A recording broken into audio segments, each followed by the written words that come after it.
All right, let's talk about something that drives leaders crazy. Have you ever hired a Codal superstar, someone you thought was going to be a game changer, but they're just kind of average? It's a super common problem. Well, today, we're going to dig into the secret of what really unlocks peak performance. And hint, it's not about the usual stuff. It's all about this hidden connection between what your people value and the relationships they have at work. So, let's dive in. So, picture this, right? You bring on an absolute A player. I mean, the resume is perfect. They totally crushed the interview. You're thinking, this is it. But then a few months go by and their performance is just fine. It's okay. It's average. Definitely not the game changer you were banking on. It's one of those things that can leave you scratching your head, wondering, what on earth is going on here? What am I missing? Well, turns out the answer probably isn't what you think.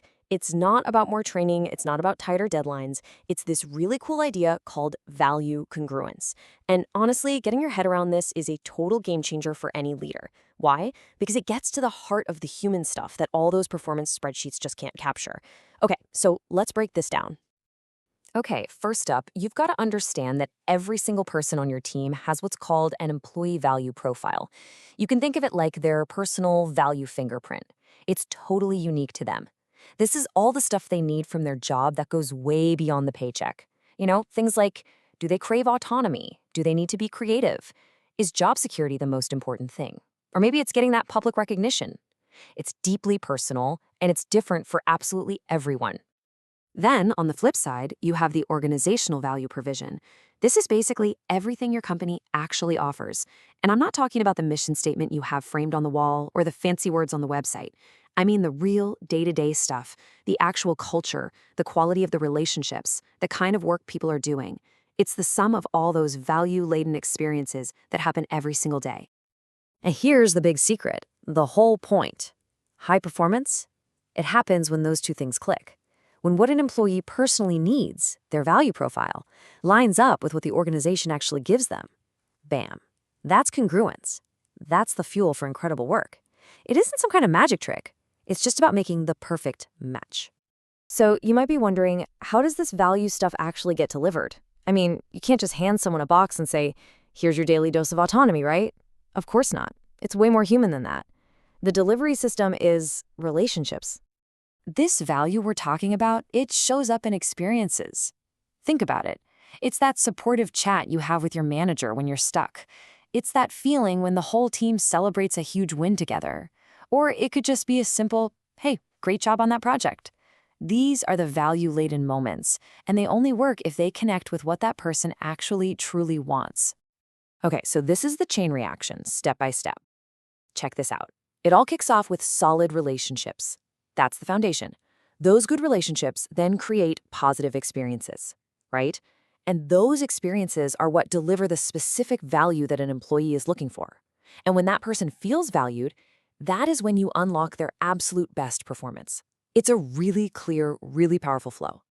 So, if we agree that relationships are the absolute foundation here, what does that mean for you as a leader? Well, it means it's time to upgrade your job title.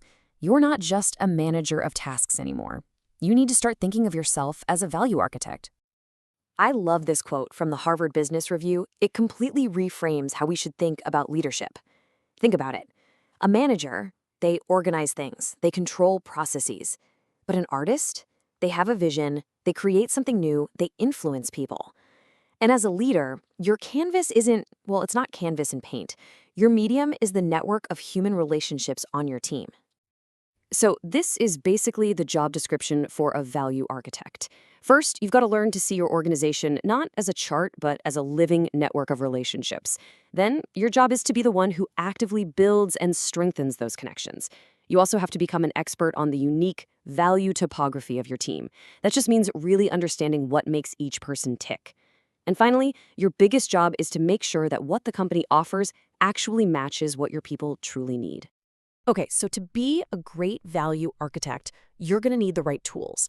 But listen, I'm not talking about project management software or another fancy spreadsheet. Nope. According to the amazing work of Daniel Goleman, the tools you really need are the components of emotional intelligence. So where do you start? The whole toolkit begins with self-awareness. It's pretty simple, really. You can't possibly understand what drives other people if you don't even understand what drives you. You have to know your own moods, your emotions, and how you're showing up and affecting your team. It is the absolute foundation of real leadership. Next up, and this one's huge, is self-regulation. This is all about being able to control those knee-jerk reactions, to think before you speak or act. When a leader can do that, they create a really stable, predictable, and trustworthy environment for everyone. And that trust, that's basically the fertile ground where all those strong relationships can actually grow. Okay, so once you've built that foundation of trust, you can bring in the next tool, empathy. Remember that value topography we were talking about? Well, empathy is the tool you use to map it out. It's your ability to genuinely listen and really understand the emotional world of the people on your team. That's how you can start to create experiences that deliver the value they actually care about. And finally, we have social skill. This is where the rubber meets the road. This is the hands-on, active part of being a value architect.